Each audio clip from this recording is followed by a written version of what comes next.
SCP-520. Knife switch. Before we start, please subscribe, like this video and tickle the bell. You all know how the heartless algorithm works. Or do we? Maybe it could be a future SCP story. Special Containment Procedures. SCP-520-1 and -2 are to be stored in an inanimate item containment locker with standard positive action defenses. Each object's handle is to remain perpendicular to its base. The handles and contacts must be secured with sturdy clamps made of insulating material. POI-520-A and POI-520-B are to remain in Foundation custody. As long as they do so voluntarily, they are to be accommodated comfortably without communications access. All electrical devices in each POI's suite should be checked weekly for damage or modification. Should POI-520-A and POI-520-B agree to meet, they are permitted 1 hour of face-to-face or video conference time per week. Testing is currently suspended. See Incident 520-16. Description: SCP-520-1 and SCP-520-2 are large quadruple knife switches constructed from wood, ceramic, and copper. A single unlabeled dial is mounted in SCP-520-2's base, and a 48-character LED display is connected across its input contacts with insulated alligator clips. When connected to an electrical circuit, SCP-520-1 does not function normally to break or complete the circuit to which it is connected. Instead, it splices itself, briefly and remotely, into the primary power circuit of one randomly selected electrical device within 10 meters.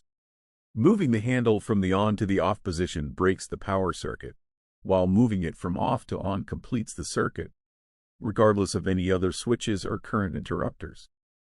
Interruption or completion of the circuit is permanent. Wires are physically broken, fuses bypassed, and switches shorted out. The surface of metal connections formed or broken by SCP-520-1 bears signs of extreme oxidation, often to a chemically implausible extent. SCP-520-2 functions like SCP-520-1, but its targets are selected randomly only from electronic devices inside its active zone that are members of its current selection class. The active zone's current radius is displayed on the left side of the LED display. It may be set to any value between 5 meters and 2,500 kilometers using the dial in the object's base. The selection class is a subset of electrical devices specified by a brief English phrase. See Addendum 520-6 for examples. The active selection class appears in the center of SCP-520-1's LED display, with a counter of remaining activations on the right. Each class is applied to exactly 10 operations before a new one is chosen at random. If there are no members of the selection class inside the active zone, the counter does not decrement until a suitable device can be effected. Over 680 pages of assorted hard copy documentation were recovered with SCP-520.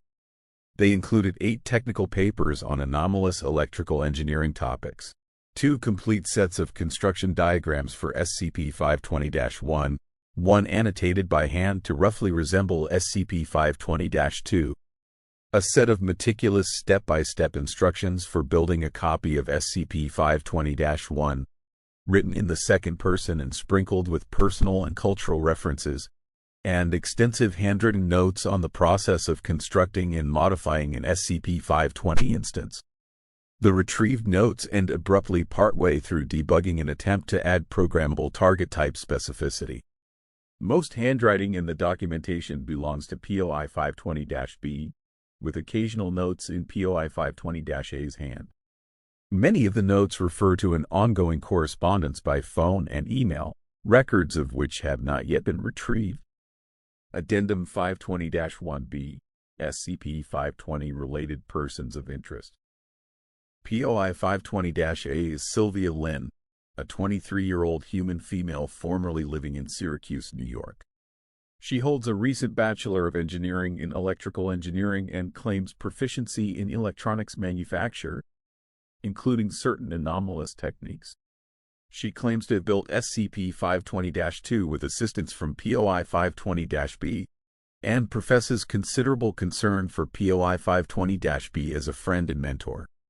She is largely cooperative with Foundation requests but remains reluctant to attempt to build new anomalous devices. POI-520-B is Esther Pahozka, a 77-year-old human female born in Prague, Czech Republic, and formerly living in Utica, New York.